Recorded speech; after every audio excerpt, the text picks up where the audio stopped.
Blog Talk Radio. I still can. I'll try to help my loved ones understand how memories can fly like grains of sand, and that I'll remember them while I still can.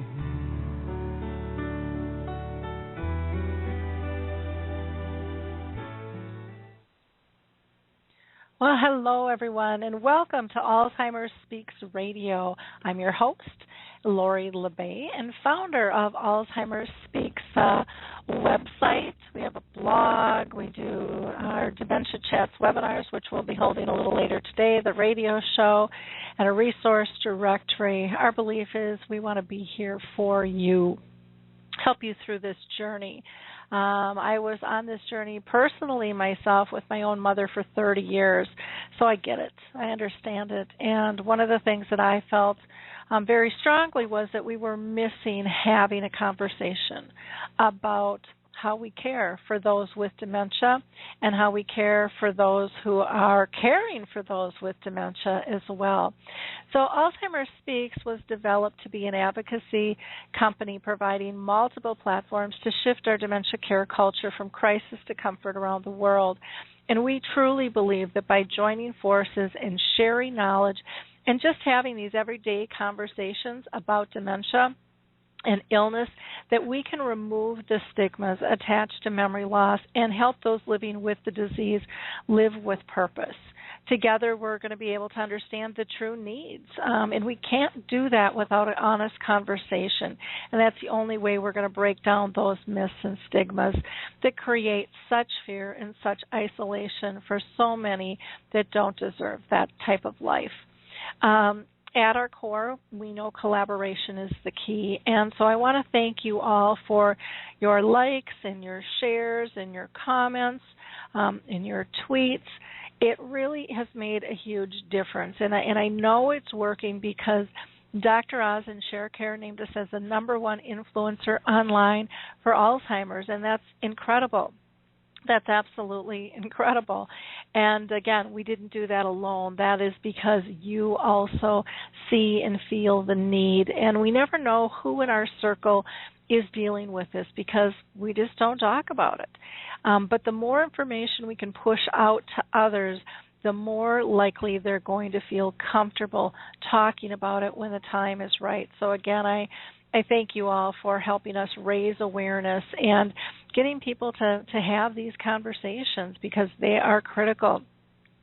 Today on Alzheimer Speaks, we're not having any formal guests per se.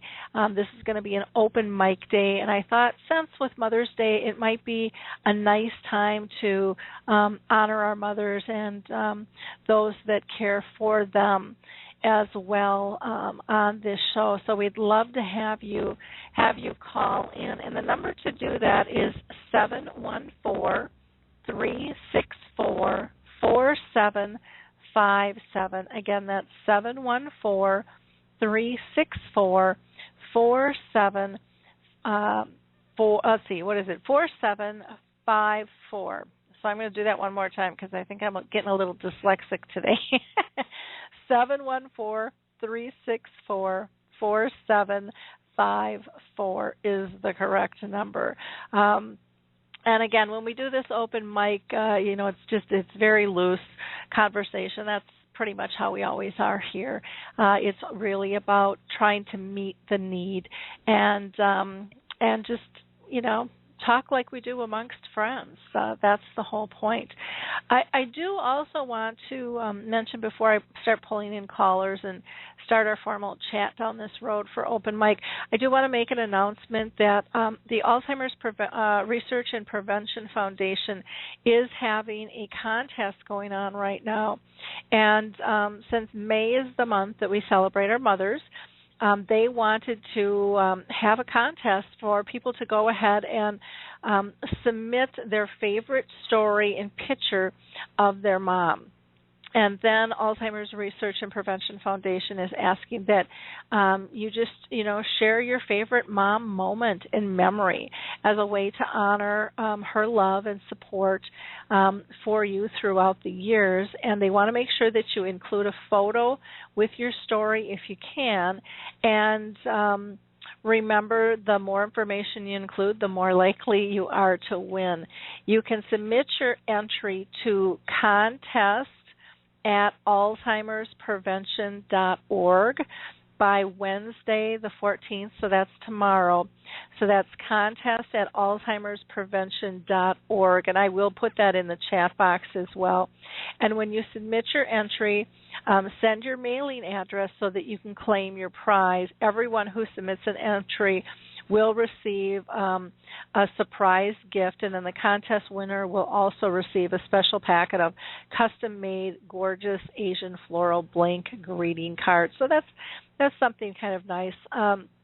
If you have not visited their website, I would urge you to do so. They have lots of great information there, and you can just go to alzheimersprevention.org to get to their site as a whole. So yeah, just a nice way to be able to honor moms. None of us would be here without them. So it's a great way to show your love and show how much you care for them. I also wanted to just do a shout out to a company I just really learned about yesterday. I went up to Wyoming, Minnesota, where I live, and through LinkedIn, a man had contacted me by the name of Guy, and he works for a company called Motion Wellness Systems. And it's really a pretty cool company. They have great exercises for rehab, but also for playgrounds for both children and adults. And for the adults, it's really quite fascinating the way they've set these up just to help us build our strength. They can really help with fall prevention. Extremely economical. These should really be in every large community and hospital setting. It would be fun to see these even in our park systems as well as in the hotels, that have the water parks for the kids and things. Why not have something for adults to be able to be a little bit more playful? They can be intergenerational very easily and well-designed and just kind of fun. So, again, that is called Motion Wellness Systems. And if you want more information, you can just contact me, on that. I would be glad to talk to you about that. So we'll go ahead and just kind of get started with our show today. And I see we've got one caller on the line. I believe it is our good friend Harry Urban. So let me just go ahead and pull Harry in here. Harry, is that you? It sure is. Can you hear me okay? I sure can. Well, thanks so much for calling in. Today we're just going to kind of go with the flow and kind of have a general conversation. I think Mother's Day is a really important time, of just celebration and family love and support. And so I thought it'd be nice to be able to give people some time to be able to chat about that. Now, for those of you that aren't familiar, Harry has a group on Facebook called Forget Me Not. And it is a place where people are able to really discuss and talk about different things regarding dementia and caregiving, living with purpose. And my guess is, Harry, and you tell me if I'm right or not, my guess is that there was probably a lot of conversation on your page regarding mothers and that may have had dementia, or mothers that have passed, mothers that may even be caring for children with dementia. Did you have a lot of conversation regarding Mother's Day this year? Yeah, we did. We did, Lori, and it's amazing. It's a common topic because everybody has a mother. But if your mother's living with dementia, it's really a different situation because a lot of people don't know how to enjoy the day spending the day with your mother that has dementia. And we try to give the message that just be yourself, be normal. It's you don't have to go through any special things to enjoy your mother on this special day. But by all means, I think everybody should honor their mother in some way, and just spending an hour, 2 hours with her is probably one of the best presents that you can give anybody. I agree, and it can be challenging for a lot of families in terms of how do you relate with somebody with dementia. I don't know. My mom taught me so much during her dementia. I can't even thank her enough for the lessons that she taught me and how to communicate with people differently than I normally expected to. And so I think it really is about, with dementia, slowing down and simplifying and really appreciating more of what you have than what you don't have. And I think in society today, we focus so much on what we don't have or what's not good enough instead of living a life of gratitude. And when you switch that corner, it's amazing what happens to your life. Have you found that, Harry? Oh yeah. Now my mother passed some years ago, and my disease is robbing me of a lot of those memories I've had, which is unfortunate, but it's part of the disease. But that's why it's so important to spend time with your family, and don't let those memories slide by, and make sure that your mother still remembers those good times too. That's so important. I very much agree with that. I kind of struggled the last couple of weeks anticipating Mother's Day since my mom, just recently passed. And, for 2 weeks on and off, I was very sentimental and melancholy and, would break down and cry every now and then.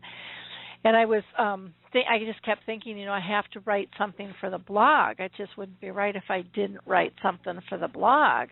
And so I was adding that extra pressure, to myself, which was kind of silly, but I did.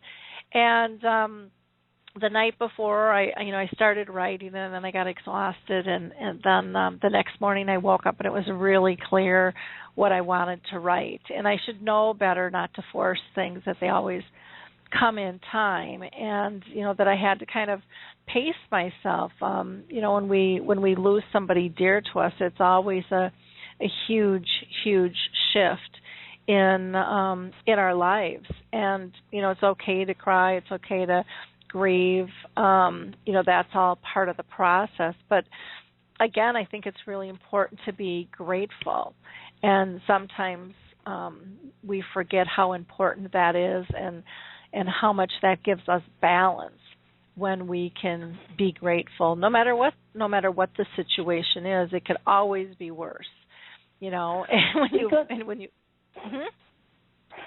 we got into a great conversation this past week, and the topic was, what happens if your mother doesn't recognize you? Mm-hmm. Now we often talk about the loss of her parents when they pass on and things like that, but how about the patient, the loss they have when they don't remember you, the child? I mean, that's one of the biggest losses that we can have, and it's really horrible because it doesn't affect us. It doesn't affect us emotionally because we just don't remember you. We can't remember you. But for the child, the daughter, the son, or whatever, it's devastating to them, especially if you go to a special holiday, a Mother's Day picnic or celebration or something like that, and then all of a sudden your mother doesn't recognize you. I mean, you have to be prepared for that type of thing.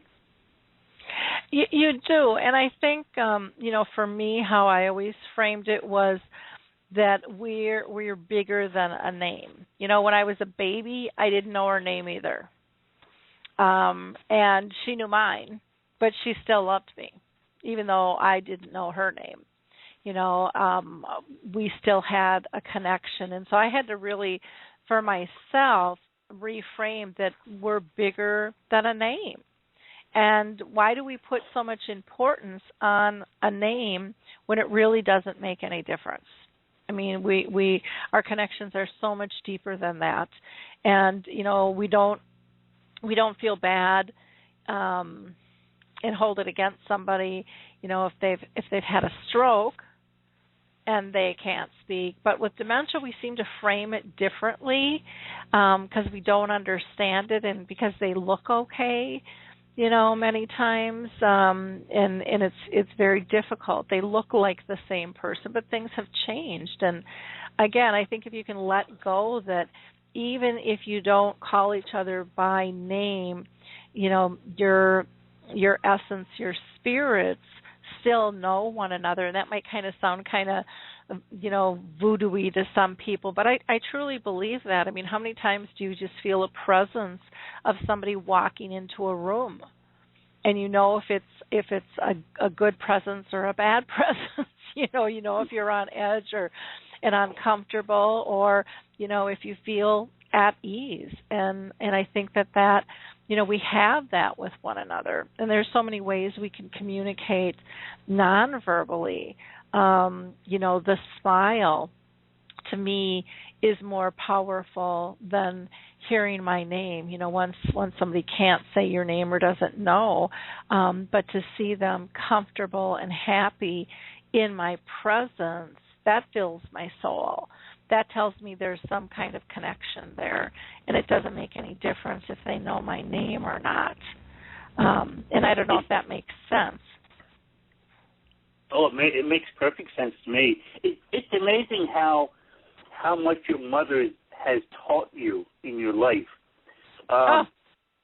When I was growing up, my parents weren't the brightest people in the world, and that's a philosophy I had, all through high school. But as you grow older, you're reminded of all the lessons they taught you about life. I don't know how many times that we say, boy, if my mother could see me do this now, she'd really be disappointed. I mean, those lessons in life, how did she get that smart when we grew up that we thought that they didn't know anything? Oh, I know. I ended up writing this post on my blog for Mother's Day, and I entitled it "Feeling Lost," because I really do. It's just like it's a new world without her physically here. And what I ended up doing was really listing a lot of the lessons that my mom had taught us, or taught me anyways, in kind of her life philosophy. And I'll share some of this with you, because I think it was really important. And I knew it was important for me, but I was shocked. I was literally shocked at the responses I got from people all over the world. But the one that touched my heart the most was my little brother. And I'm going to cry when I say this now, but he wrote me, was it yesterday, and said, I read the post that you wrote. And he said, I'm bawling at work. He said, how did you sum Mom up so well with all she taught us? He said, I'm just so grateful for all the lessons she taught us. And they're so easy to forget sometimes. Who gave us our values? Who instilled those? It's typically our parents, not for everybody. Everyone's not as lucky to have, I had exceptional parents, and I know not everyone's that lucky, but all of us, our value systems are created by, people who may or may not be our physical mothers, but they took on that role to guide us and help us develop our values. And I think I think you're right. We need to honor that. We need to figure out, how did they get that smart? Because I remember, when you're a teenager and a young adult, I mean, the last person you're going to take advice from, or that you want to hear their opinion, is your parents, because you have life figured out at the age of 17. There's no qualms about it. And then as you get older, you realize, I guess I didn't quite have it all figured out, I had noted in this article too, I just want to give a shout out to Lisa Hirsch, because I had said, my mom was the one that I always could depend on, and she wasn't only just my mother but my best friend. And as my friend Lisa Hirsch titled her book, My Mom, My Hero, I said that to me pretty much sums up who my mom was. Because she was able to, through the tough times, she was there to guide and support, but she was also there on those special occasions, where we could celebrate together. So these are just some of the things that Mom taught me. I wrote, Mom taught me to look for the tiniest things to be grateful for, to hold a hand out to those in need, to love deeply, to consciously make a difference in my life and others, to work hard and be responsible, to understand my impact on others, realizing, appreciating, and honoring the world is really much larger than myself, and that we're all interconnected. To understand that to be a mother, one doesn't have to physically have their own child, but rather be willing to adopt a child in mind, body, heart, and soul. To make a connection and a difference in someone's life is to be a mother. And, she showed me that by how she chose to live. She really led by example, showing me a variety of ways just to be a compassionate person. And I think that's something we've really lost in this world, is how to be compassionate, how to listen to others, not just their words, not just hear their words, but really listen. Because sometimes I think we hear somebody, but we don't process it, and we're already thinking of our next statement. We're really not engaged with them. To look for nonverbal signs of what others truly want or need when their words are lost, or when their pride holds things back. And I think, to me, that's a really important piece, especially when you're dealing with somebody with dementia who might not be able to find the words.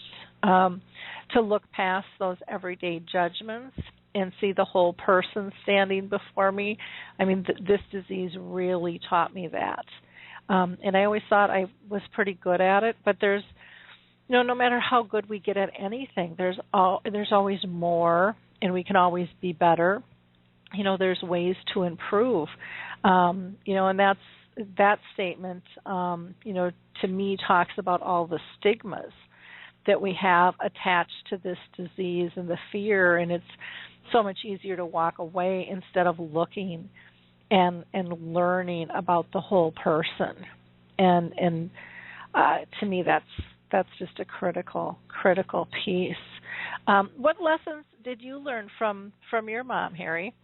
Anything come to mind? Probably the mean streak in me, Lori. She told me that very well. But no, seriously, it's amazing though. You don't have to give birth to a child to be a great mom.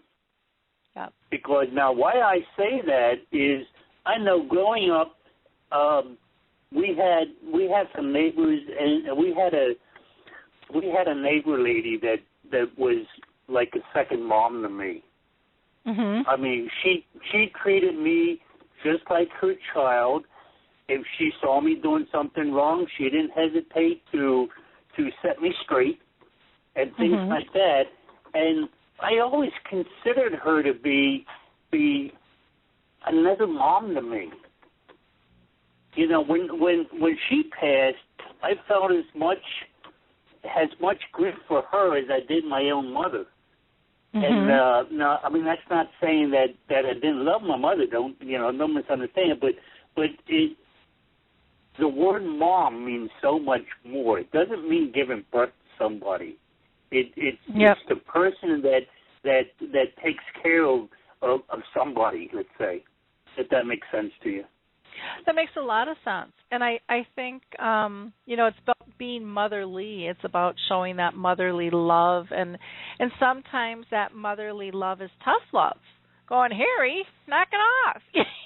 And drawing the line in the sand. And we might not always appreciate it, but, that's because somebody loves you. They want to protect you and guide you and teach you kind of right from wrong. And I mean, my gosh, where would we be without those lessons?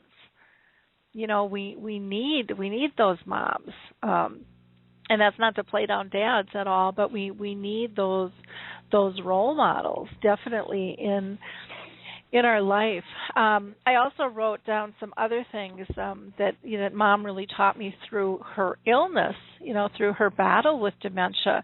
And one of the biggest ones was to let go of control and to realize that control is really a mirage, a trap of guilt and pleasure. And because with dementia, we can't control it. And so you have to learn to be more flexible. You have to learn to go with the flow.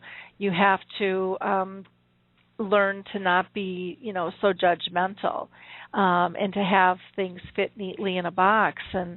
And when you let go of control, you have more control, which sounds really strange, but you have, because I think what control brings us is a sense of comfort, and we don't even realize that that's what it's doing for us. And so when you let go of control and you don't let it upset you anymore that things might change, you have much more comfort, or I found much more comfort, and I found much more happiness. I wasn't as stressed. I was able to laugh a lot more, have fun. Mom taught me how to play again. And I kind of forgot how to do that as an adult. And that's a pretty big thing, because we all like to laugh. Now, do you think that the role of a mother has changed over the years? Now, why I say that is the Ozzie and Harriet mom no longer exists. Mm-hmm. The mom of today is so much different than we were, say, 20, 25, 30 years ago, because of a lot of different reasons. But do you think the role of a mother has changed? That mm-hmm. when future generations grow up, will they still have the fond memories of Mother's Day that say we do? Well, I think the role of the mom has changed a lot because the family structure has changed a ton. It's a family isn't a mom and dad necessarily anymore.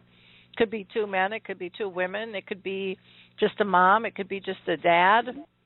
There's so many. There could be merged families. Family is different, and so since our family structure has changed, I think those roles have changed. When I grew up, Dad did the outside work, Mom did the inside work.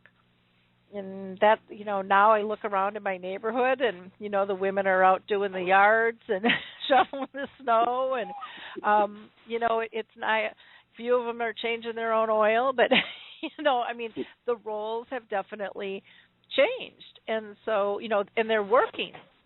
When I grew up, my mom for a long time didn't work. And then she got bored and then went to work because once we were in school and stuff, she was still very active volunteering and, church and Boy Scouts and Girl Scouts and all of that kind of stuff.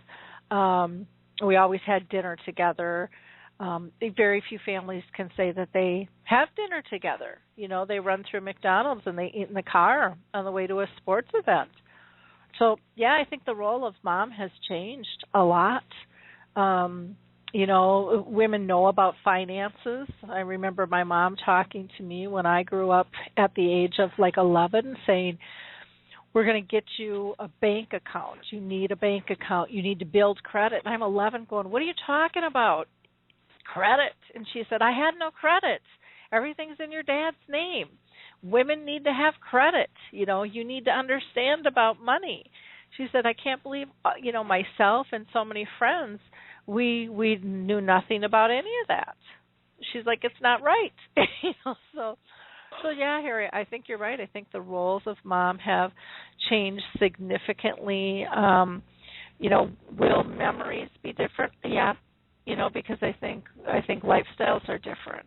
But I still think that there's an enormous amount of respect that we need to have for these women and what they sacrifice and what they do. And I didn't know what a mom did till I became one. And probably you didn't know what a dad did until you became a father. It's always different, or you didn't really know what marriage was like until you're married.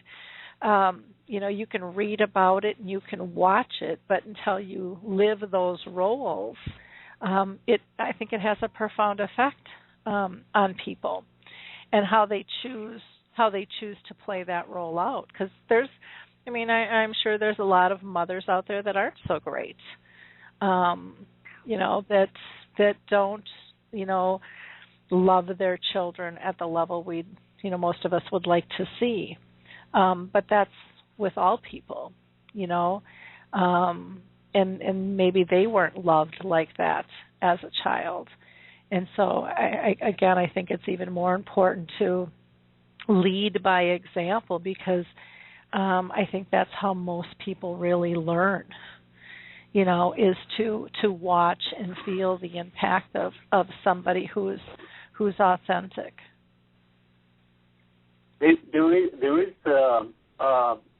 one of the things, I don't want to call it a myth, but a mom doesn't have to be a female, because I know many fathers that are raising their children through various causes, death of the wife or whatever.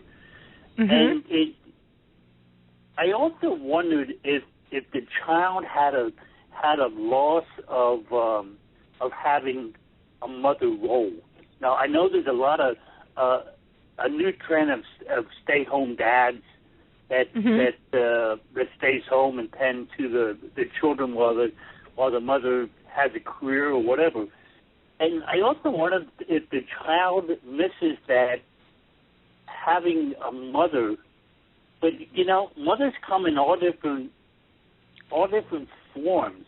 And from what the people I've talked to, the child never had a loss of a mother because the father raised them. Mm-hmm. It wasn't. Now they still saw him as a father, but they also saw him as a mother figure. That this is still the person they went to confide in and things like that.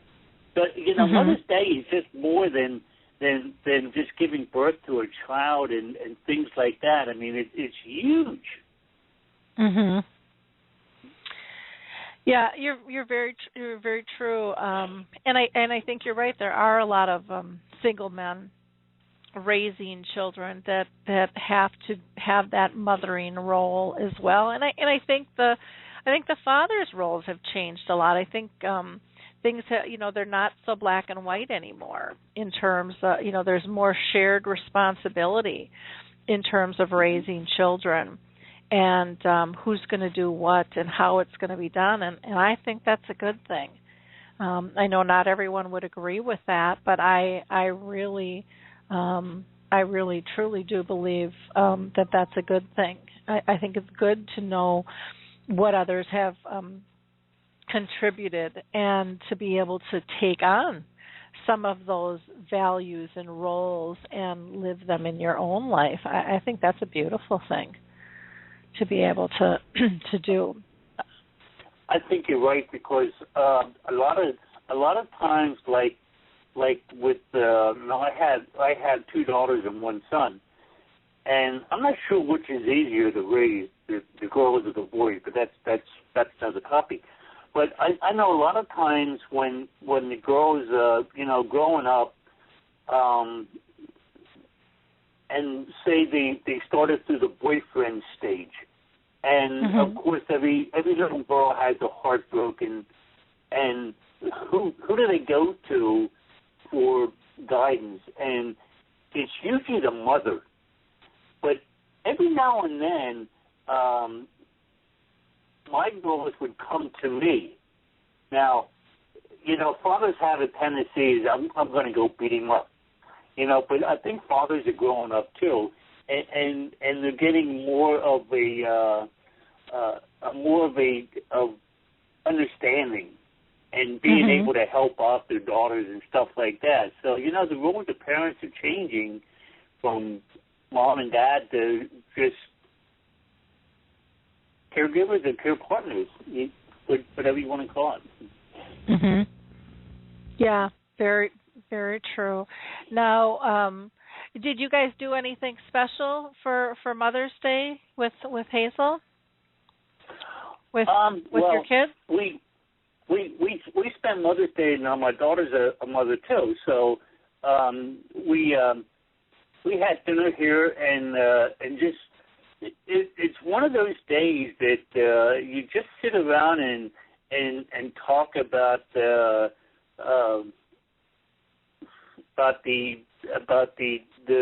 trials and tribulation of childbirth and things like that, and my goodness, I went through 27 days of labor and things like that, and we had a good time just talking about the kids growing up, and it's amazing now.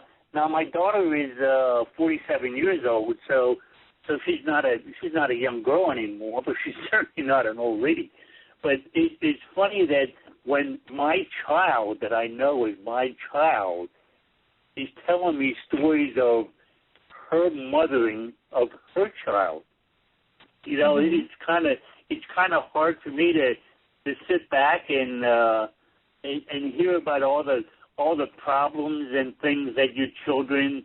Now my grandson just turned 21 on Mother's Day, so of course we can talk about him, and he's not a little kid anymore. But we could talk about all the bad things he did when he grew up, and it's just like, oh my goodness, it's kind of hard for me to put that in the right perspective. That this is my grandson, this is my daughter's son. So we had a day like that, just a nice day of just sitting around, relaxing, and just talking. Well, that's nice. That's nice to be able to do. We used to, we always used to get together, even with my mom in her end stages. We would go to the nursing home, or before that, when she was able, we'd have a big party at the house and have everybody over. And before that, we would go out when she was still able to do that. And so this year, my daughter and I, we went out to the cemetery and just kind of celebrate and put roses and balloons and, on her grave. And then later that day, Danielle and her boyfriend Steve made a really nice dinner for me and for his mom. And the four of us had dinner out by, we had a big fire in the backyard, and it was really nice in the evening. And it was very nice that they did that, and bought us roses, and it was just a nice day to just be together, which was great. Some of the other lessons that I had written in this article, because it is quite long, that I would like to share with our audience here today was, Mom really, through illness, helped me embrace the simplicity of life. That, I don't need big and fancy. I don't need a lot of things and money and status. But that it really is about the smile and the glint in the eye and holding a hand and being in the presence of somebody that you love. And it saddens me that I had to learn that. that I lost that, because I think children have that. And then as we become adults, we learn that other things are important. And it's funny how illness and death can bring us back to that childlike level of simplicity of what's really important in your life. What do you really want? And that was a massive, massive gift to me.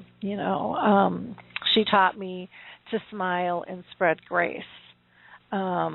Again, something I knew as a child inherently, and as adults, you get busy. And not that I didn't smile a lot, but I smile, I think, more often. I smile more sincerely. I smile more intently than what I used to.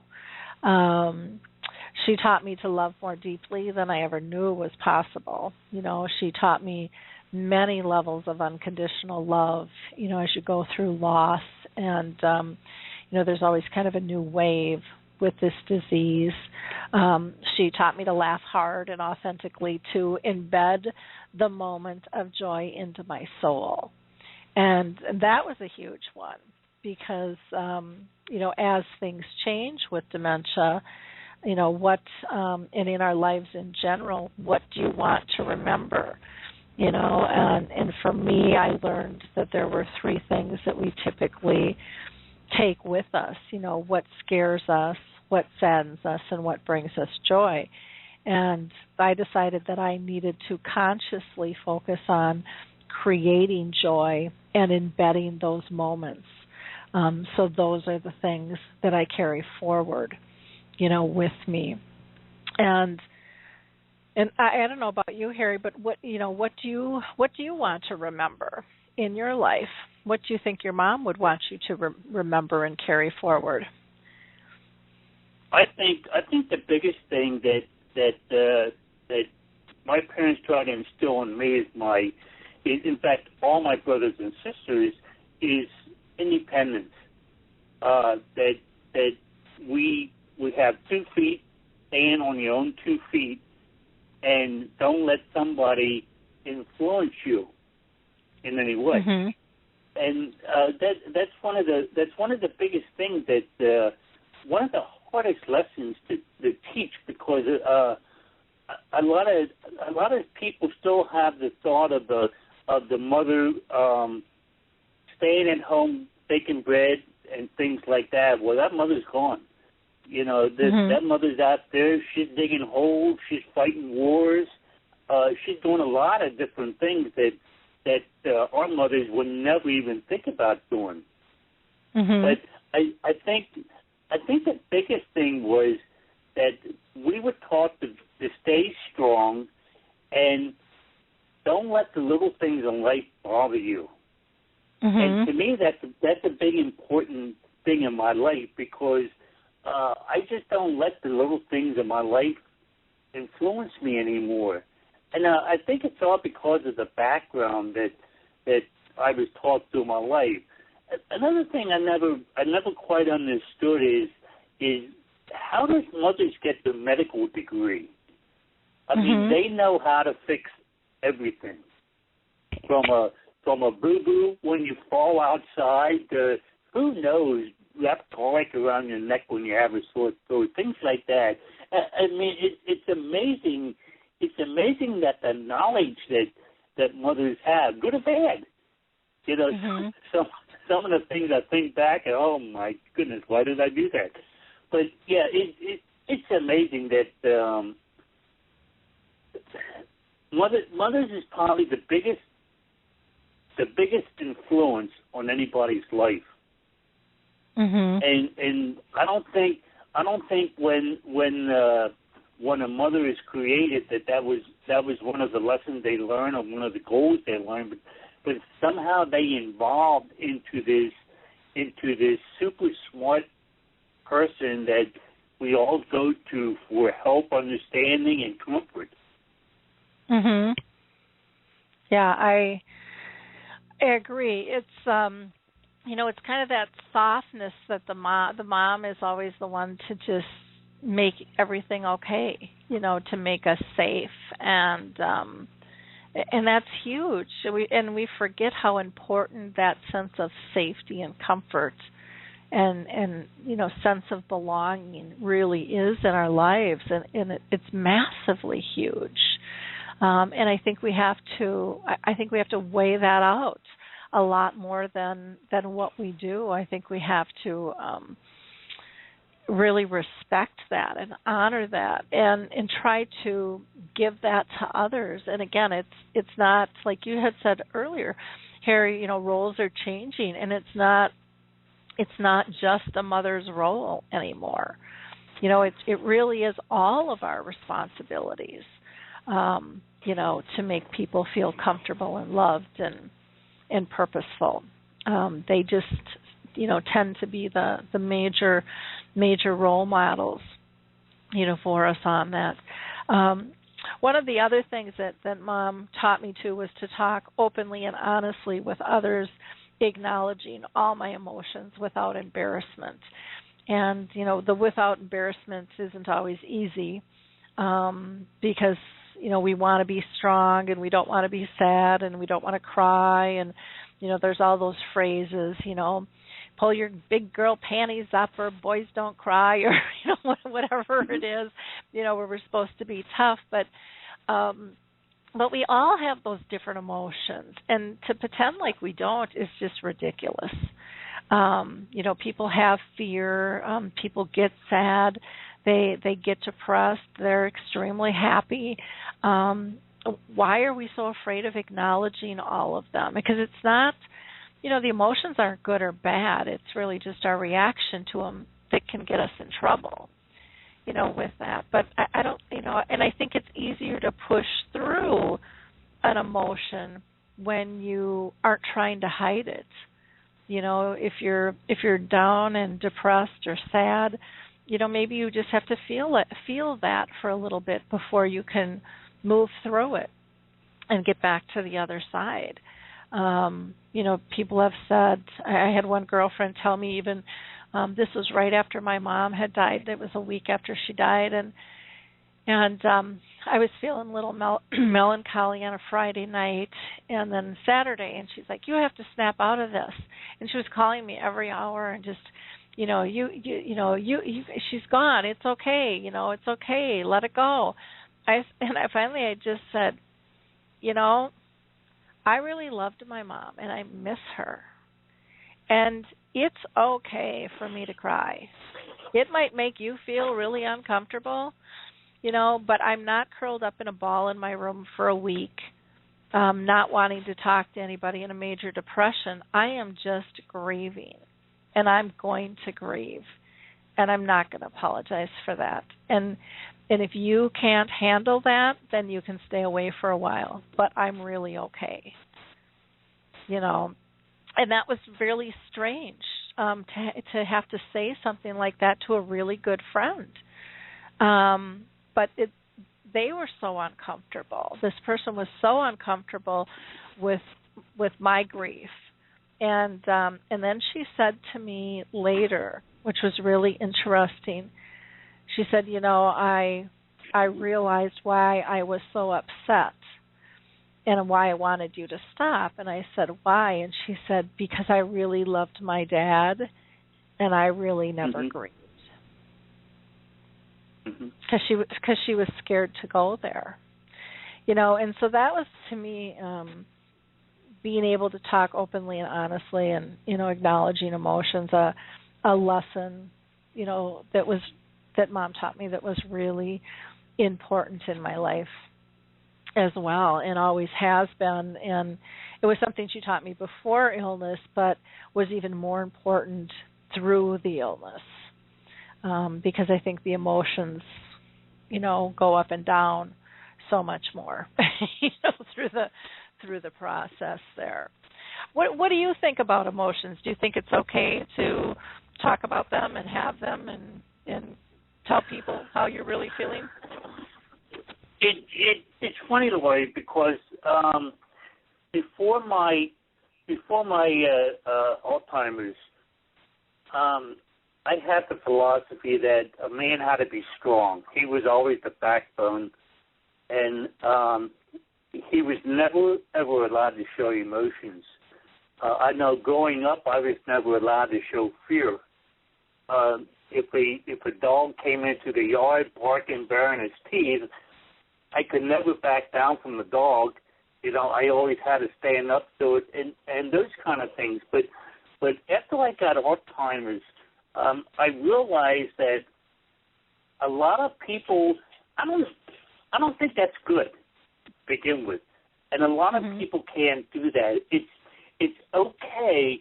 It's okay. Like if I'm speaking with somebody, it's okay. It's not unmanly for me to cry with somebody when they're grieving over something. You know, it's okay for me to show tenderness and things like that. Whereas before, I was never, I don't want to say never allowed to do that, but in the time period that I grew up, men just didn't do that. You know, men would never comfort publicly that way. Now maybe behind closed doors that was allowed, but openly that's not. And I've changed so much because I think I started to understand people, and I started to understand their needs, and their needs are different than my needs. So I have to be careful that when I'm supporting somebody, I'm supporting their needs, not my needs. And sometimes people just want you to understand what they were going through. Yeah, they don't necessarily need you to fix it. And I think a lot of times we think we have to fix it and be responsible for it. And they just want to be heard. They just need to, like, you know, it's kind of like a teapot. You're in there brewing and the pressure's got to come. You got to get it out. And nothing really has to be done, but it needs to be heard and respected and supported in whatever fashion is good for them. And I think that is, you know, that's a big lesson for us all to learn, is how we support one another. Are we being person-centered, or are we being centered about ourselves? Are we really taking care of ourselves and trying to make ourselves comfortable and making them fit our model versus us trying to figure out, you know, how does their world spin and really where is their comfort zone, and how do we make that work? And I you know, I look back at growing up, and I've always felt like I was person-centered, but yet I'll never forget, as long as I live, a comment my daughter, when she was about 3 years old, said to me. And now you have to keep in mind that I was always the fix-it person. I was always perceived as the caregiver. I was always the one in a crisis. You know, I mean, it was just I was the one people went to.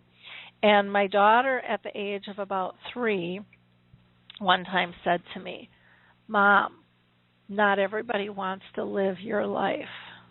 And at the time, I didn't know what the heck she was talking about. But it was exactly that point, Harry. I was trying to make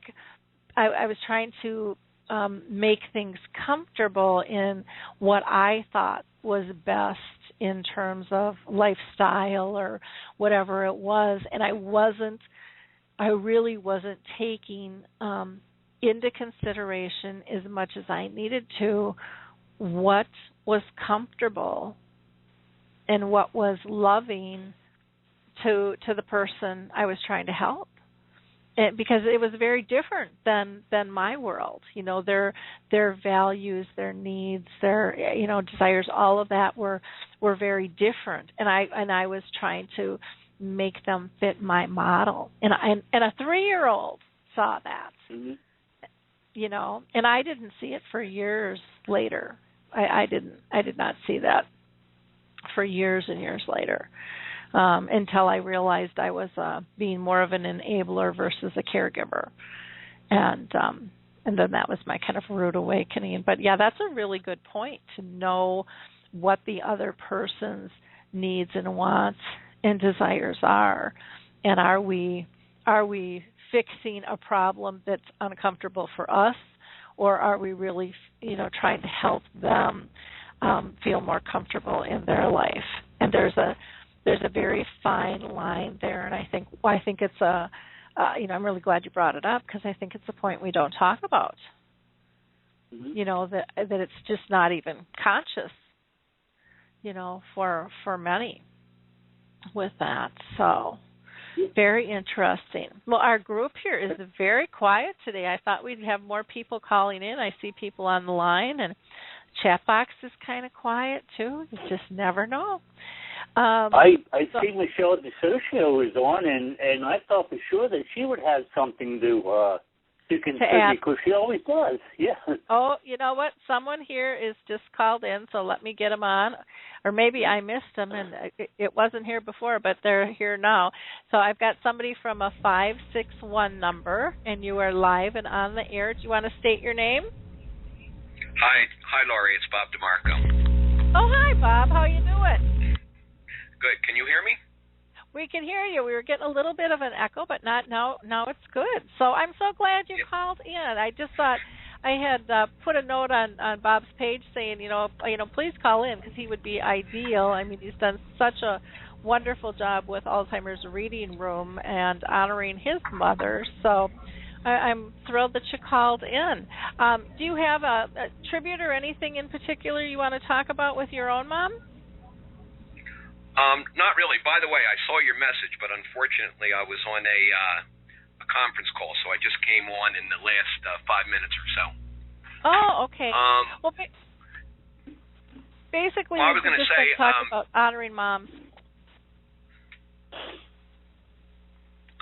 Well, I wrote an article the other day, and I guess for me, each year when I come up to Mother's Day or the anniversary of the death of my mother, her birthday, and any other holiday, and I think we're all similar in this, I'm always interested to see what I'm thinking and how I'm feeling, and it's kind of a moving target. My mother died and went to heaven on May 25th, 2012, so we're coming up on the 2-year anniversary.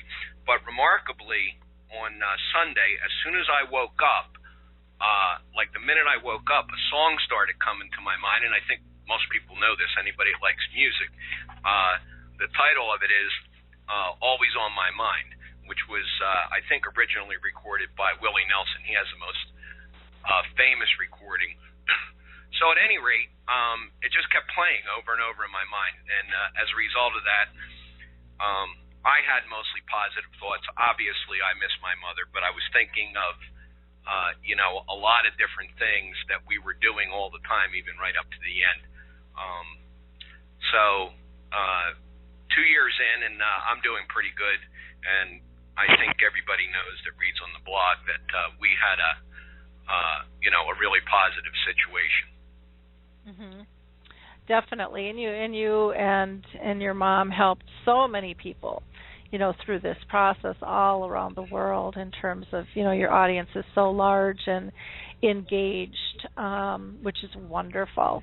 We need places for people to land and connect and feel like others get it. So kudos to you for continuing to do your work even after your mom has passed, because I know I get asked that all the time. Are you going to keep doing what you're doing, Lori? And I'm like, yeah, it's too important not to, and so entrenched. I would imagine you've had a lot of stories on your blog as well from people writing about their situations, because I know you get a lot of nice comments.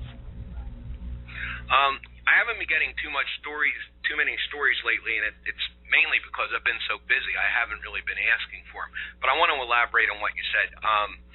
Obviously, what you're doing is important, and I think we both know that the typical caregiver, in a situation at least like mine, where I was a standalone caregiver, even though we might want to, as the disease stages, it gets, for me anyway, it was almost impossible to go to a support group, and the main reason for that was I just really couldn't leave my mother alone, even with somebody else, for any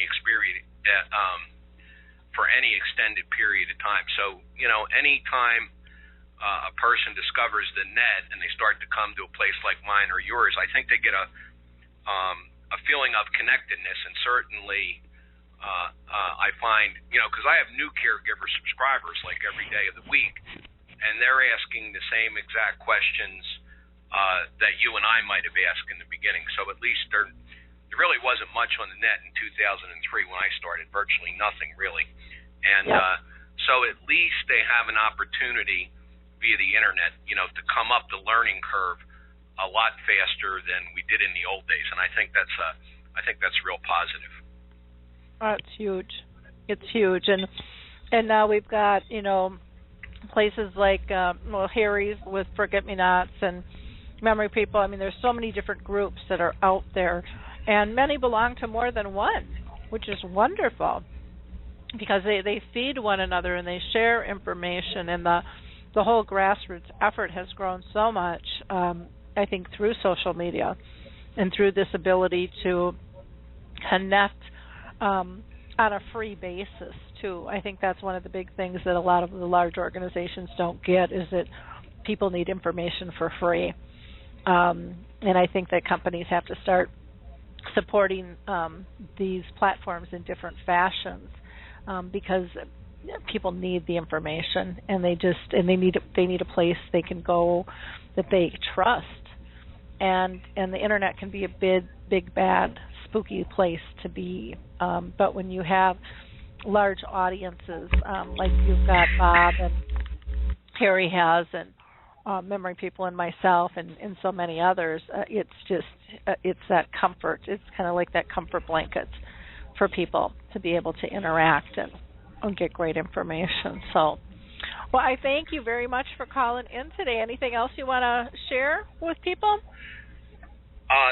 No, that's it. I'm sorry I didn't get here early. Keep up the good work. Okay, you too, Bob. Thank you for calling in. Appreciate it. All right. Bye-bye, everybody.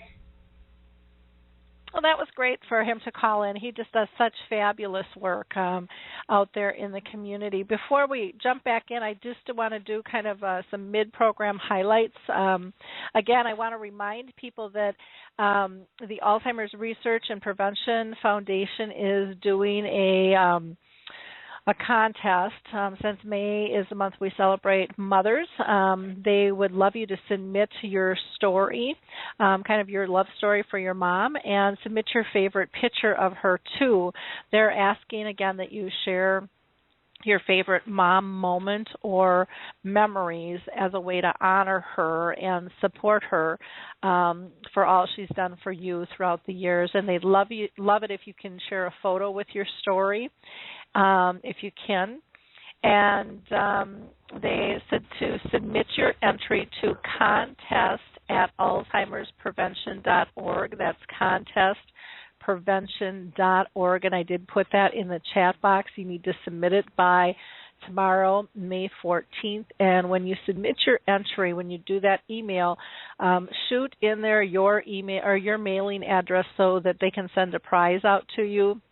Everyone who submits an entry will receive a surprise gift, and then the contest winner will also receive a special packet of custom-made, gorgeous Asian floral blank greeting cards, which are always a nice thing to be able to have.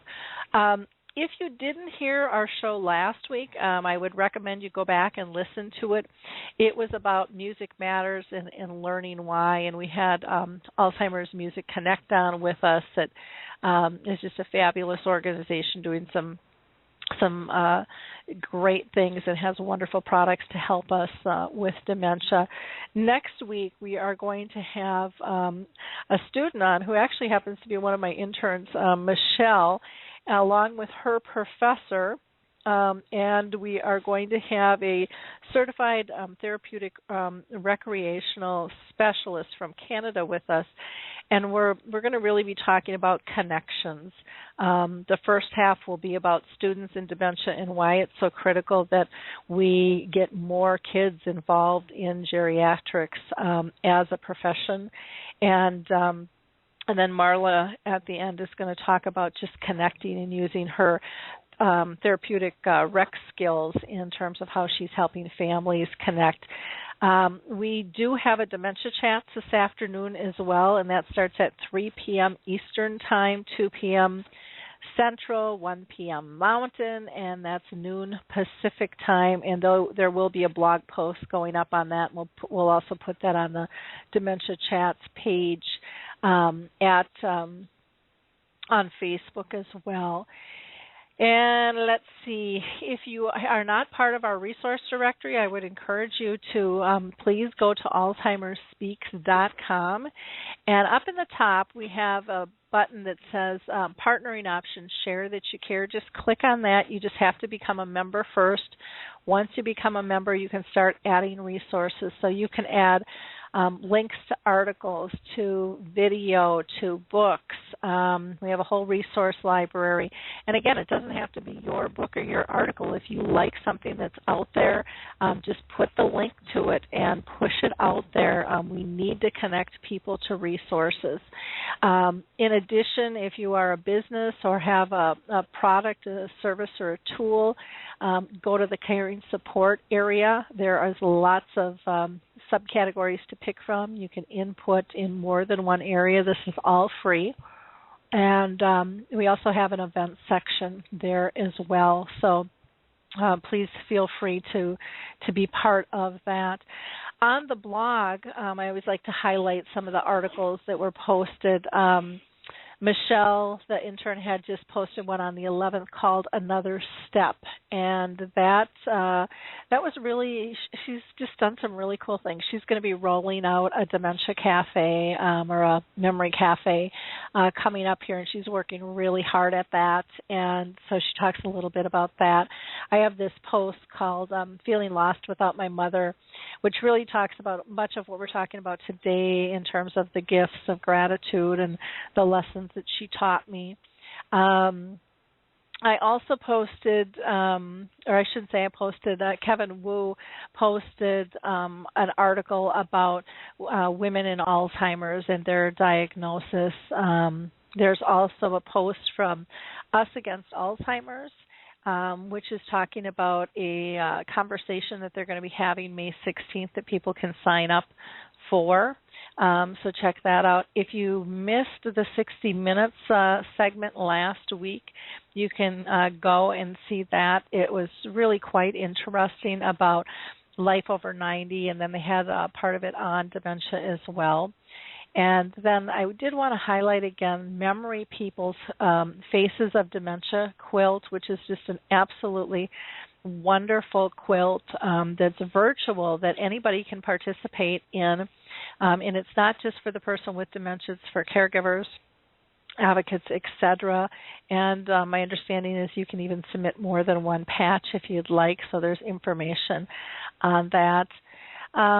If you're in the UK, there is a petition going for adding Admiral nurses, which they really need. I think they were over 3,000 signatures, but in order to submit it to David Cameron, they need 5,000 signatures. So please go and sign up for that. And then the last one I'm going to mention was I did a follow-up to my post about feeling lost about Mom, and it was really about the happy song and kind of the lesson that she taught me for that.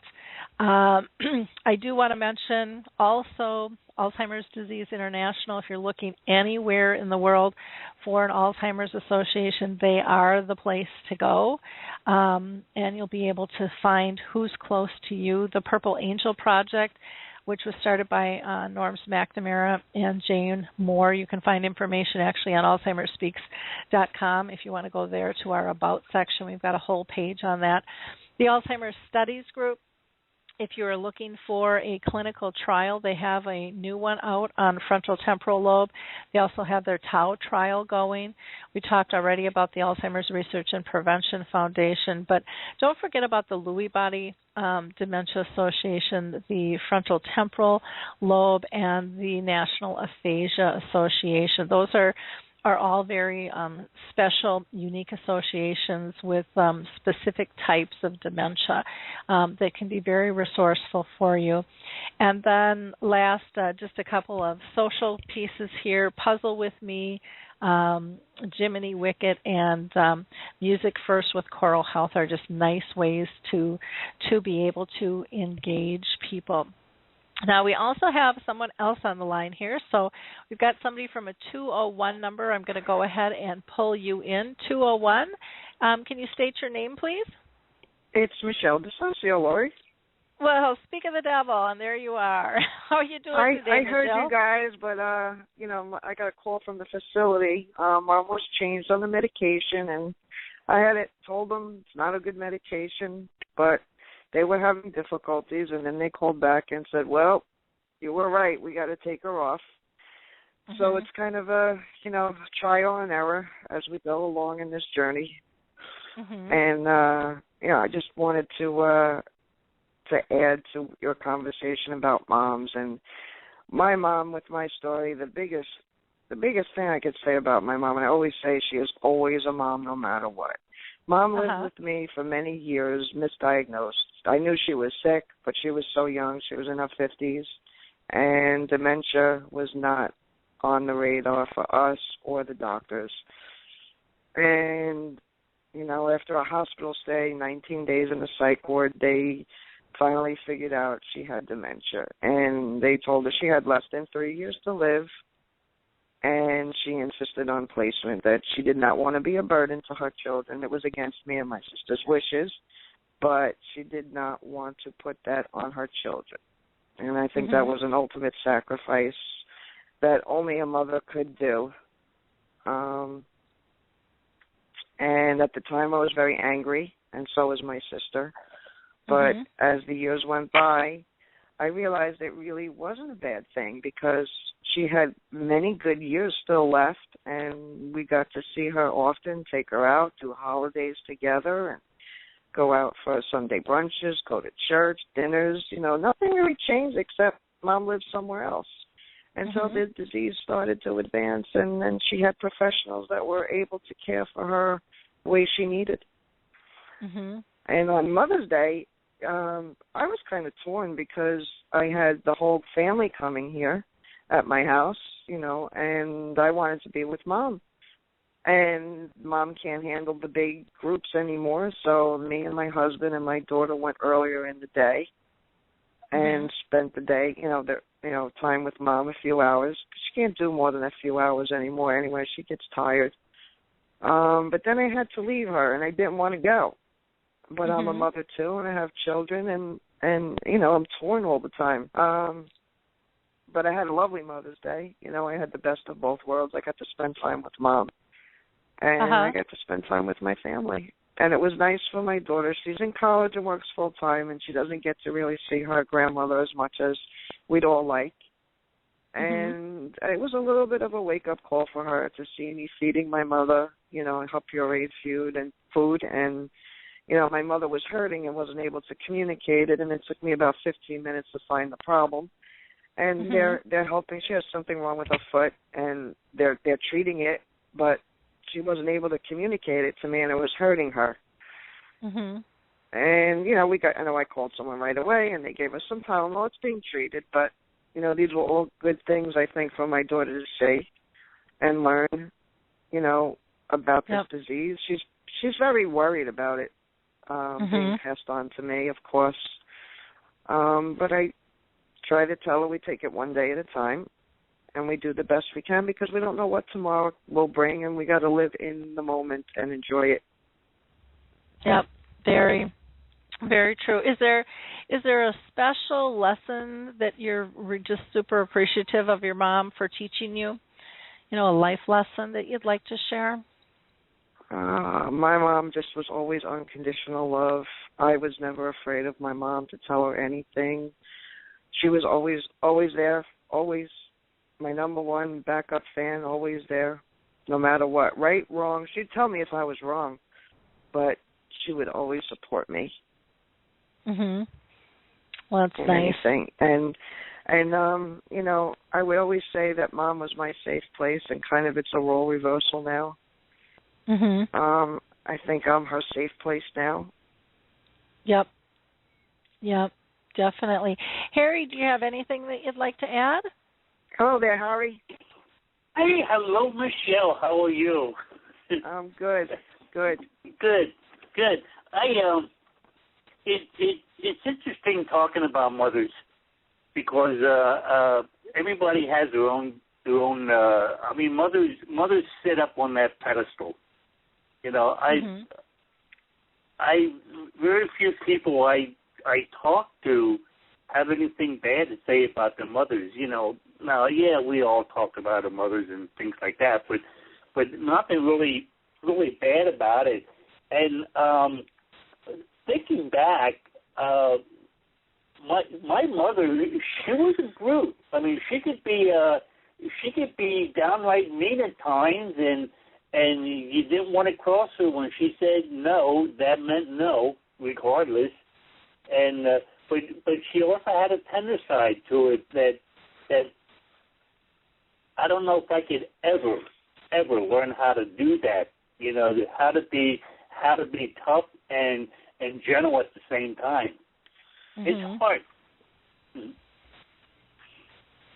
Yeah, it really is. It really it is such a balancing act, for all of us, and the skill set that they have, they just make it look so easy, But I thank you for calling in, Michelle. That was so nice of you to take the time to call, especially when you were on the phone, dealing with things with your mom as well. We know that always a that pleasure. has to come first. Thank you for all the good works that you do. Good to hear from you, Harry. Hey, thank you, Michelle. You too. Okay, thanks. I'm going to look at my notes. Can you believe I still have more life lessons that I had written down? One I had noted was to understand that we're all in this life together and that shame, guilt, and denial shut us down. Realizing the only way to get past those crushing emotions is to be open, honest, and proud. You've recognized them and what's triggered them, allowing you to move through them, past them, and over them. And again, I think having that feeling of not being alone and to really be able to be honest was such a gift. And I know that it can throw people for a loop when you're really honest, because they don't know how to deal with it. We're not used to having deep conversations, and I think that it's important. Another lesson was to not only say I'm sorry when wrong, but to change my behavior to avoid it from happening again. And I can't count how many times people have said I'm sorry, but then they continue with the same behavior, and to me that's not authentic. So I really appreciate that lesson as well. She taught me to feel my fear, think of alternatives and remove it, and to be brave enough to take action to reclaim the life I envisioned. And that's pretty beautiful too, because you have to acknowledge when you're scared or have fear. Otherwise, it runs you. It runs you to the ground. To follow my instincts even when they seem to be goofy or senseless. And that was a tough one to learn. I don't know if you ever struggle with that, but a lot of times I get that gut sense I should be doing one thing, and I would ignore it, and then it was like, oh, I really should have done that afterwards, even when it doesn't seem like it makes sense. And so I kind of go with the flow a lot more with that stuff than what I used to do. And I really trust now in a higher power than myself, again, knowing that I'm not alone, and I try not to judge others on whatever their beliefs are either, to try to convert them to my thoughts.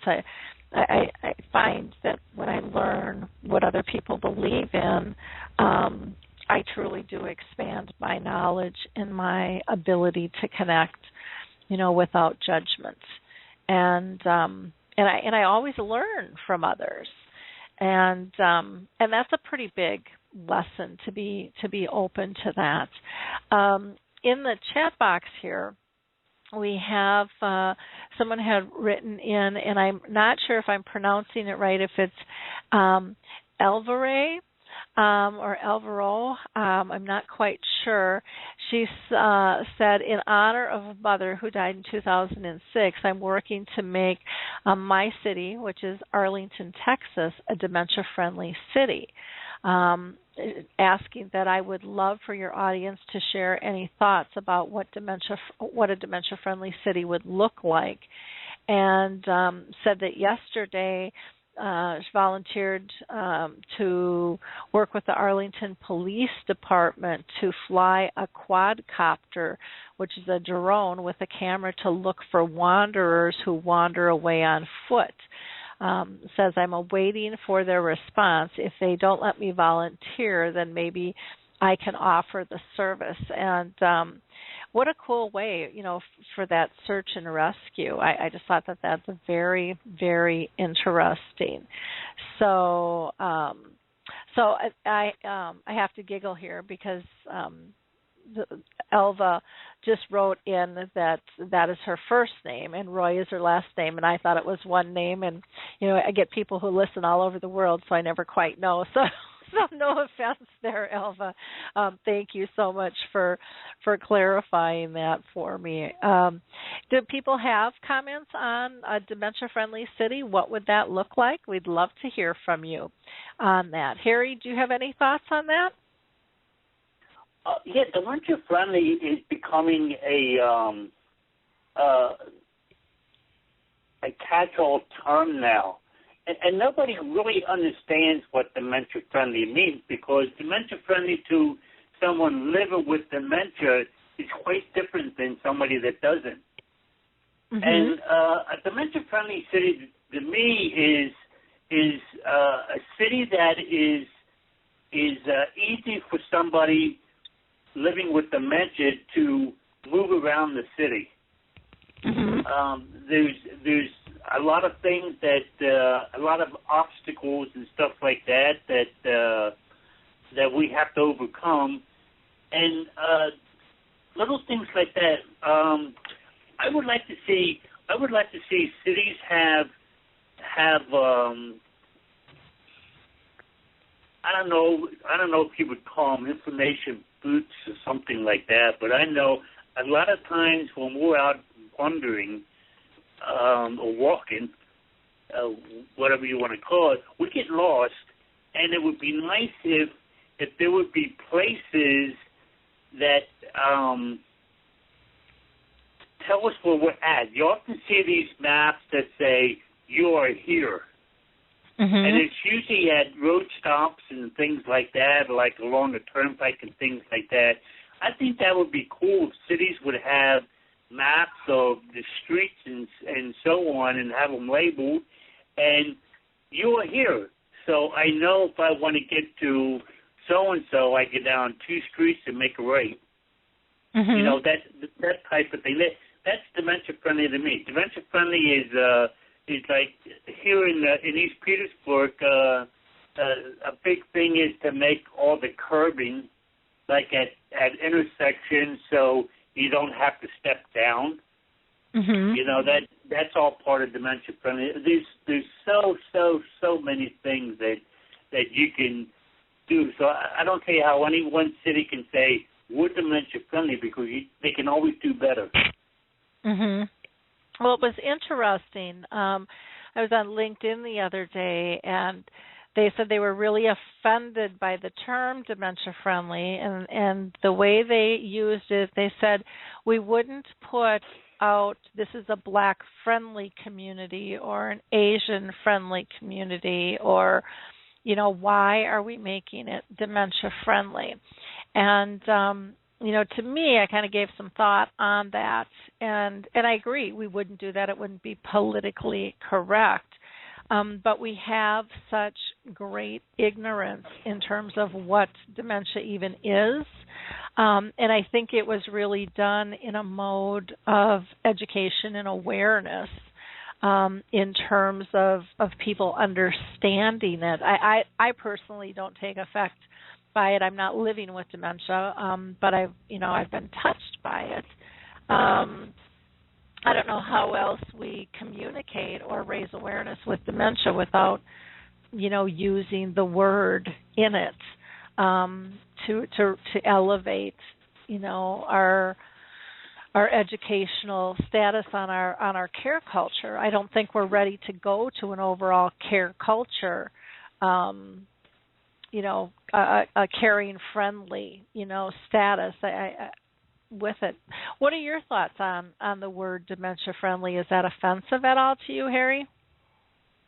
It doesn't offend me at all, Boy. Now it's interesting because just this week I had conversations with people that get offended by the word dementia. Mm-hmm. I guess if you don't talk about it, don't hear about it, it doesn't exist. I don't know. But that doesn't bother me at all. Now, to some people, it bothers them a lot because I don't know if it reminds them that we still have this disease or whatever. But dementia friendly, that doesn't bother me at all because we have handicap friendly. We have handicap parking places.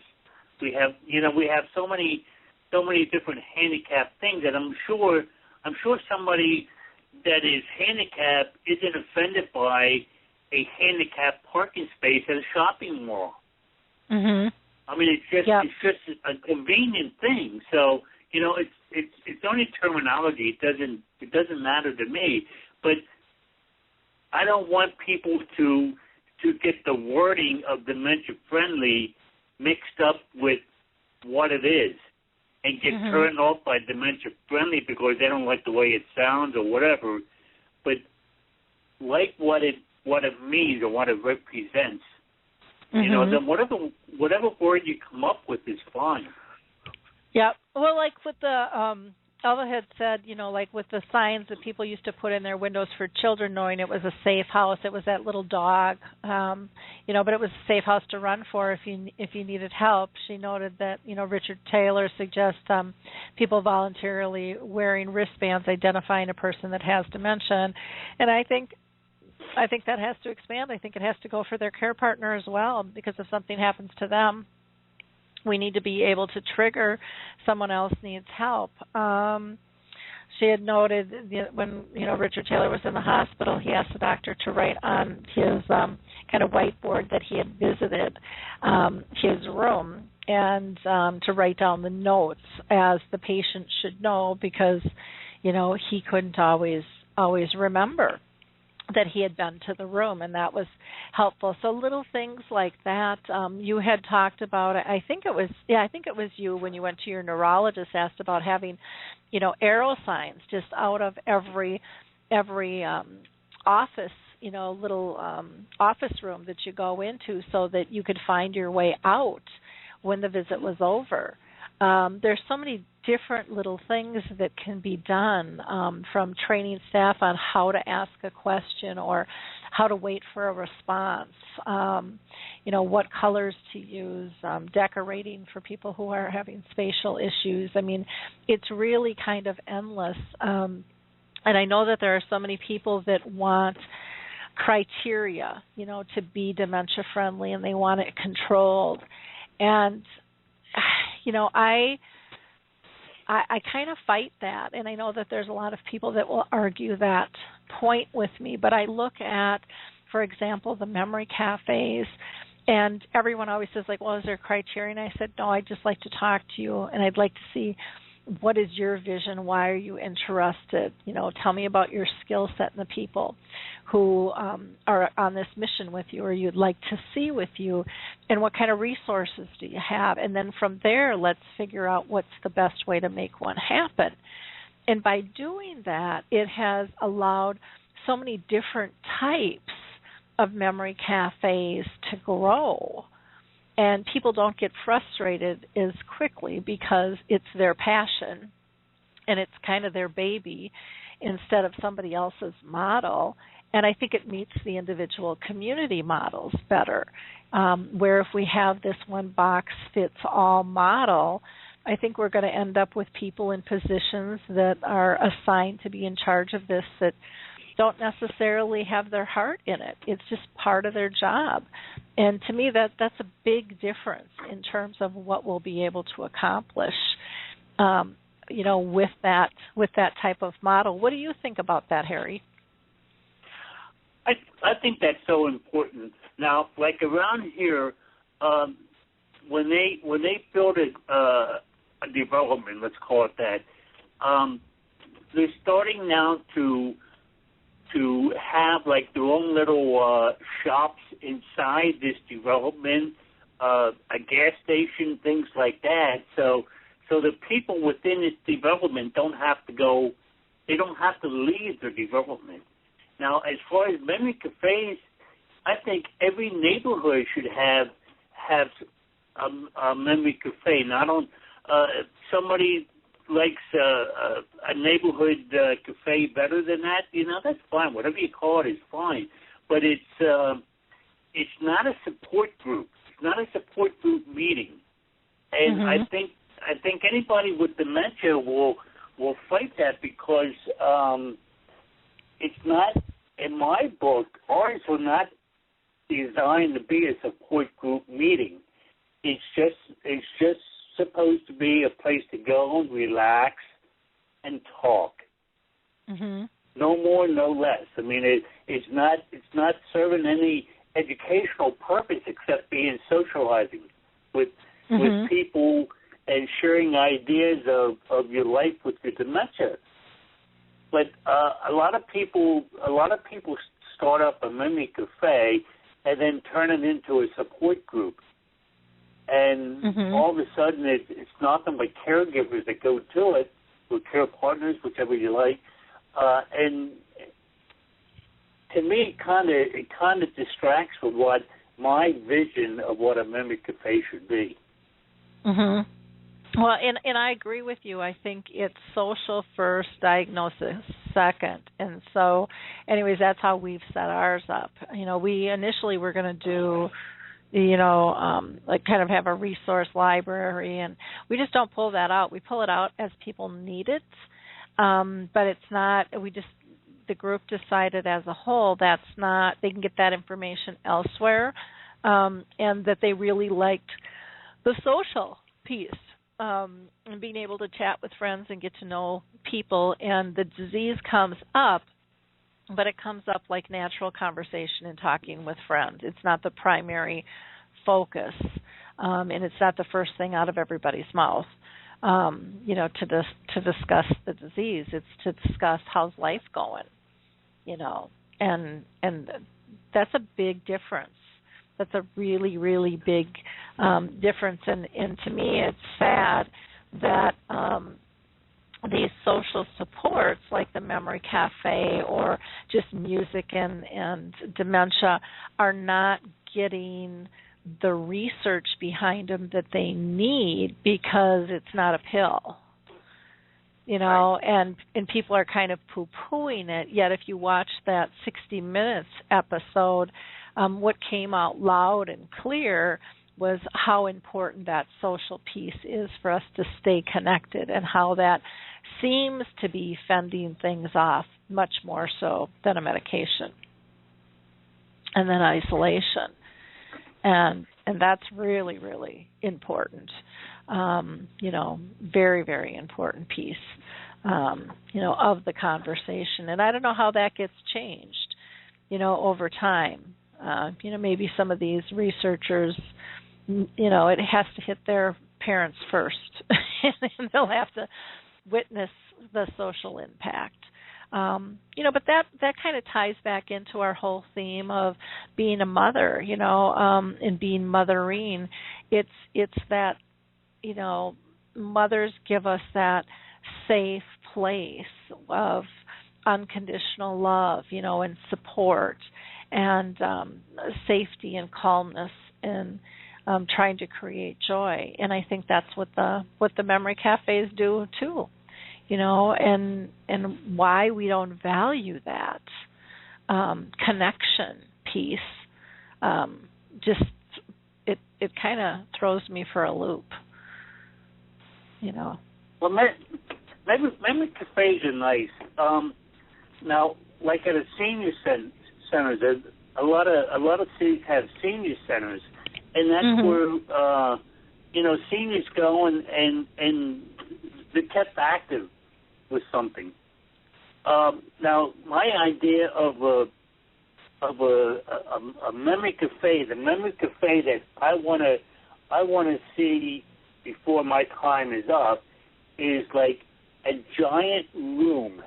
Now, within this room is people playing, maybe playing pinochle, playing bingo, sitting around just talking, things of that sort. But nothing is organized. You don't walk in and say, well, for the next 15 minutes you're going to be playing bingo, then you're going to rotate and play pinochle, then you just go in and you do what you want to do. It's just socializing, getting together, and I think the expense of having a memory cafe is minimal. Now, if you can, like we have ours in a church, and so it's the area is donated, and what we do is we bring drinks, and of course I always have my coffee with me, and we just sit around and talk about whatever comes up. It doesn't have to be about dementia. It could be about anything. Like a lot of times we talk about what our town was like growing up, just remembering things of the past, things like that. And it's amazing because everybody remembers. Once you start bringing something up, everybody starts remembering. Oh yeah, I remember that, and then they add their own stories to it. Now, to me, I think we should be promoting these more. Like I said, every neighborhood, every street corner should have a place to meet. Yep. Well, and they could easily build, or have space that is, that is shared by all different types of groups. And on, Wednesday from 1 to 3, it's going to be a memory cafe, and maybe from 4 to 6, it's going to be a lupus gathering. It doesn't make any difference, but we have to learn how to care for one another better, and we need to realize the importance of having peers around us that understand our situation and the value that brings to the table, and the ability that gives us to troubleshoot or our situation, or get creative in terms of brainstorming different ways, or just a place where we can be heard and not fixed, but just understood and accepted and loved, and where we can share the rest of our life with people who understand. Maybe we're going to have to make some adjustments in certain areas, and that it's okay. It's really important, and we just we're so siloed. And it would be nice if there was collaborative space like that to be shared, because it would be much more economical, And like you said, churches are a perfect spot for that. The assisted livings, the schools. There's so many spots where there is unutilized space that could be utilized different, or even an evening daycare, program for adult daycare. There's lots of buildings that have great space, but it's not being tapped. Instead someone's trying to figure out how to make their own building so then it can stay vacant during the day and just be used at night. It's very silly to me that we so sadly don't work together better to be more efficient. I do get angry because like our community here has what they call a community building, and it's I don't want to call it a town hall, but it's an activity room that the community uses. But in order to get that, you have to pay for it. And when you have a memory cafe, you have no budget. You don't charge people to go there, so somebody has to pick up that tab. And I tried to explain to them that why can't the building is empty? It's not being used. Now they might have a government meeting, township meeting, or whatever there every now and then, but like it's like once a month, and the rest of the month it's vacant. And they say, well, we have to charge you because that building is costing us money. And I'm thinking to myself, okay. So then I think, well, maybe we can get some space at the Lions Club. They have their own meetings. Maybe fire halls. They have meetings with rooms. Things like that somebody would volunteer to say, okay, you can rent, or you can use this room for a couple hours a week or whatever.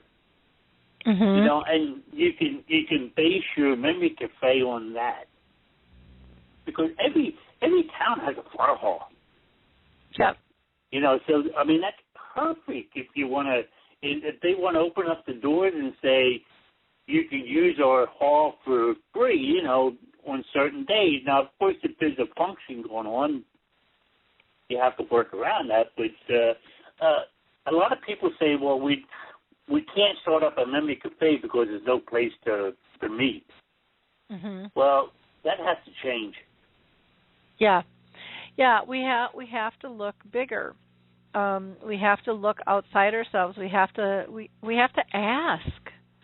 People are so afraid to ask that they might get rejected, and we really should be afraid of not asking and what will happen if we don't. That's something that really we have to shift. We have to shift that perspective back and get in control of that, because there's so many people who are willing to share space, and and like you said, most of these are done on little to no budget at all, and they're growing, so it is possible, but it's just not possible for most of us to do it alone. We have to get partners in that. We have to find like-minded people, and we have to make sure that the focus is for the greater good. It's for the people we're serving. That we're not doing this to serve ourselves so it looks good on a resume or it sounds good when we're chatting. But we really have to get the right people, and I think that's a massive shift as well in terms of who's behind the various movements, because there's the grassroots efforts, and then there's there's the more academic medical models that get all the grant funds and in writing, and they don't. I have not seen a really good model where they work together yet. I think Fox Valley has done a really nice job, and they're more of a grant academic model, but they've really done a nice job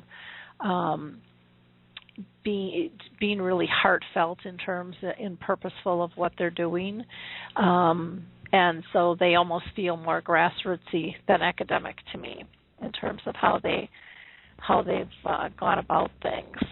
And they're over in Wisconsin there.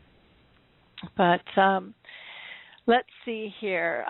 Elva is just saying thanks for all the suggestions for venues from you and Harry. So you're more than welcome. And she says, public libraries are another great one that have community rooms, and they cost money. And again, sometimes, if you meet with the right people, those fees can get waived.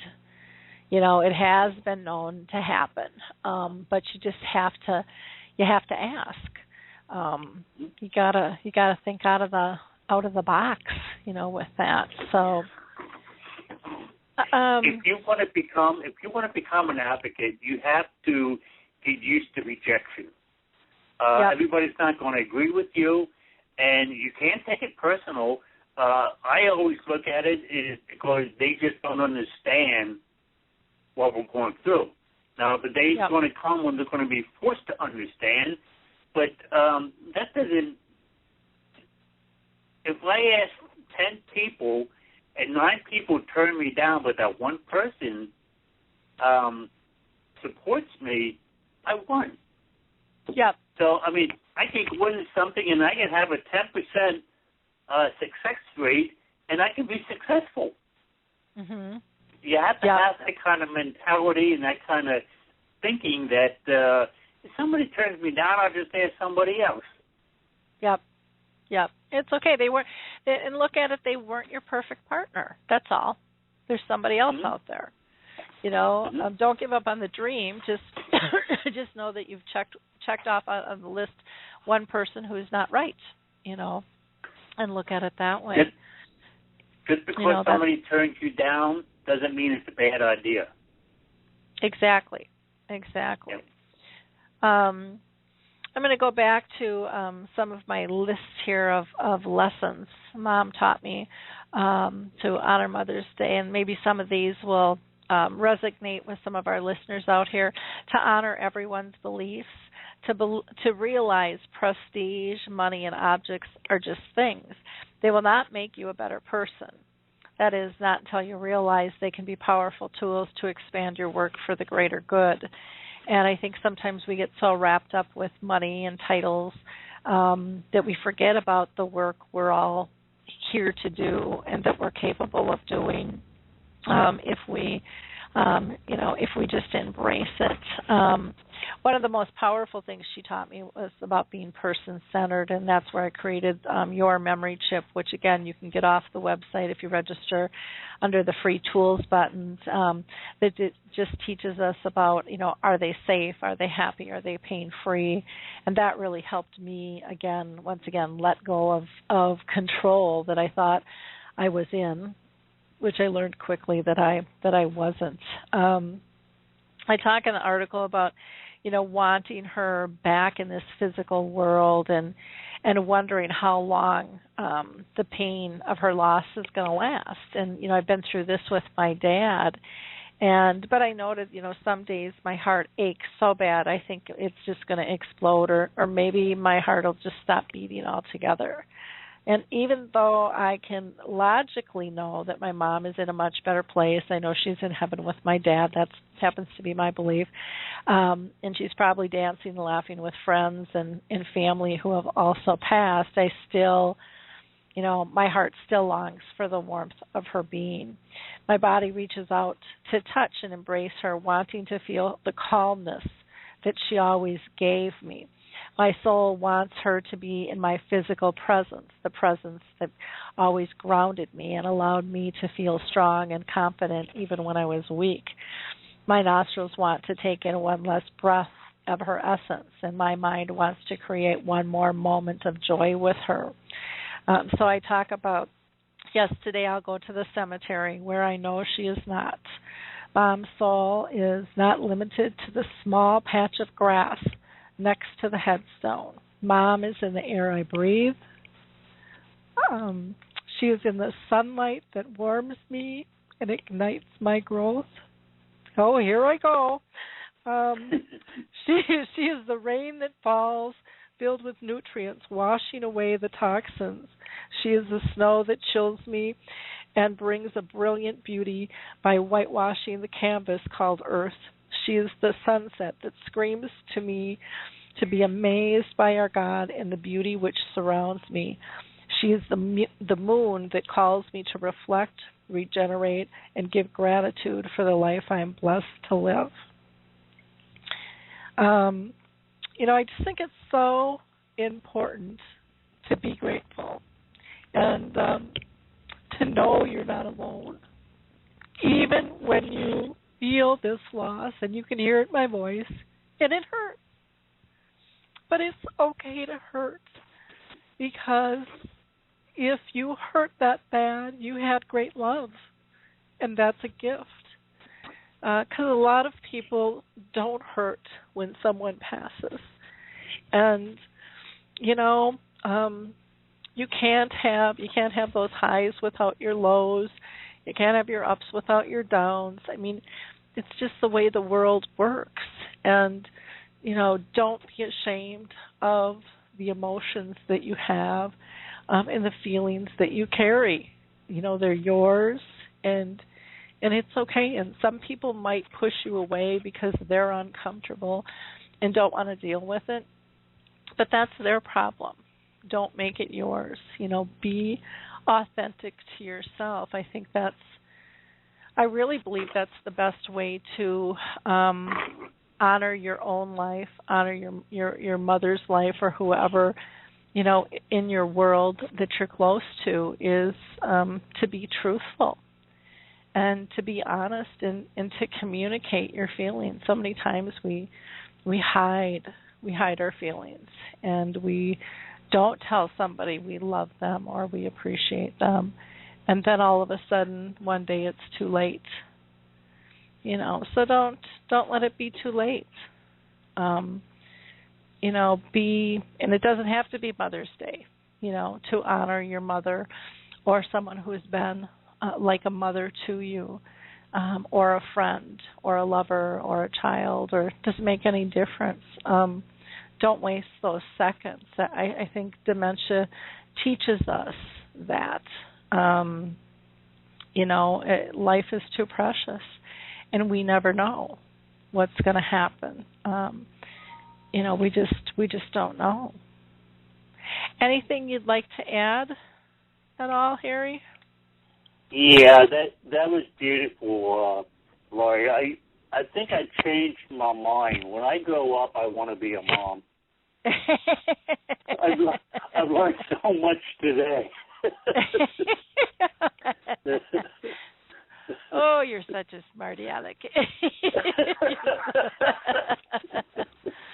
Oh, too funny. Too funny. Well, I wrote a follow-up to that piece, and it was really about the happy song. And I don't know if you've heard the happy song with I'm trying to think of his name, who wrote it. It's been all over the radio. What's his name? Pharrell Williams.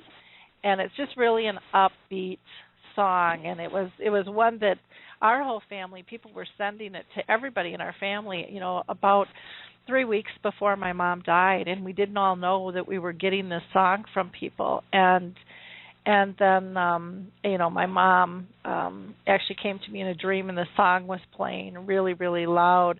But the lyric that stood out was, what clap if you know what makes you happy. And I think that's a really strong message to all of us, is what makes you happy. Do you really know what happiness is to you? And I don't think we consciously think about that. And you can't really create that in your life if you don't know what truly warms your soul and gives you that peace and makes you happy. So go to the blog and listen to the happy song and see what you think.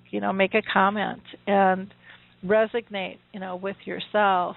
What makes you happy, and what do others do that make you happy? And tell them. Be grateful. Be grateful for those moments. So, well, as usual, 2 hours has flown by. I cannot believe it. Yippity yap with no schedule and no real script. We just kind of go out here and do our thing. And Harry, I can't thank you enough. You always add so much to the conversation and have great insights. Really appreciate it.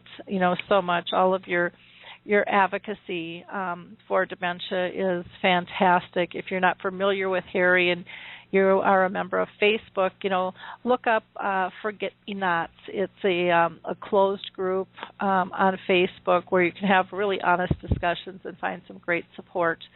If you have dementia yourself, or if you're someone caring for a person with dementia, or maybe you just want to learn more about it as a whole, I promise you will through that group.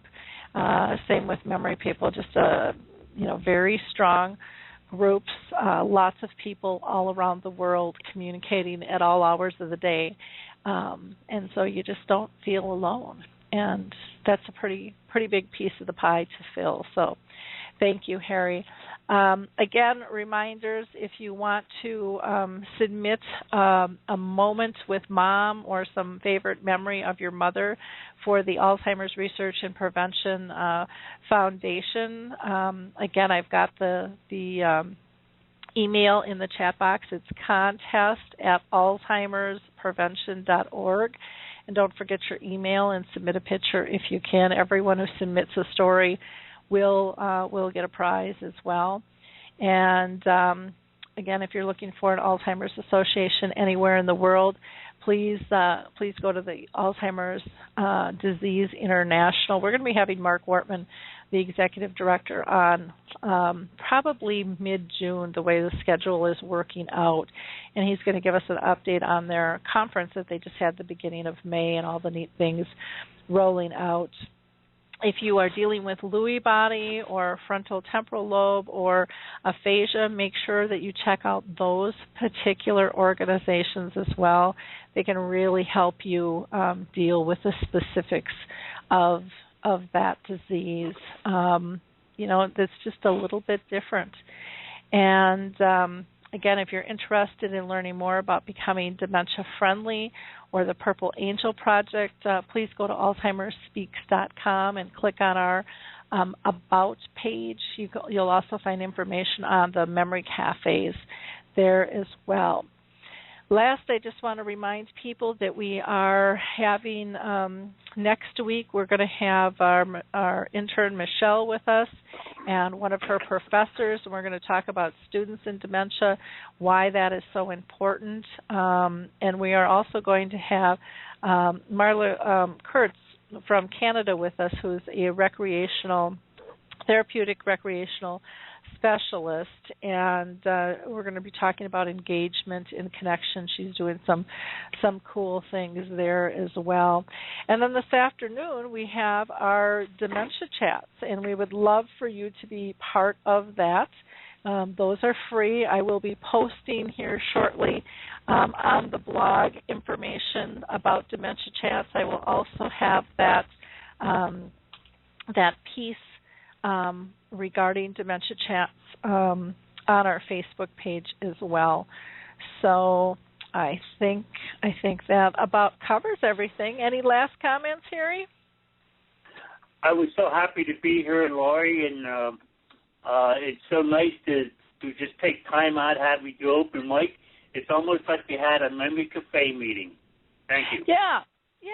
That's kind of a good comparison to it, where we just kind of chat and let it flow. And I want to thank Bob DeMarco and Michelle DeSerio for calling in today too, and Alva for all her nice comments that she noted here in the chat box as well. Appreciate everyone's participation. And again, please like this episode, share it with your friends on your Facebook pages, your LinkedIn groups. If you have a Twitter account, tweet it out there. You just never know who needs to hear this information. And you'll be surprised at the connections that are made when we have information like this available to friends and family and colleagues, how it can change things. I've just been kind of amazed at the process. So until next week, we will talk to you then, unless you decide to join us again for Dementia Chats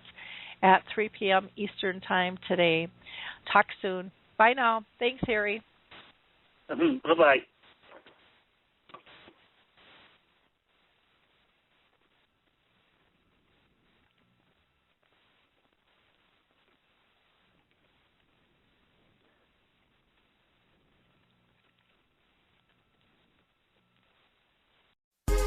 Hi, this is Suzanne Newman, host of the Answers for Elders podcast and radio show.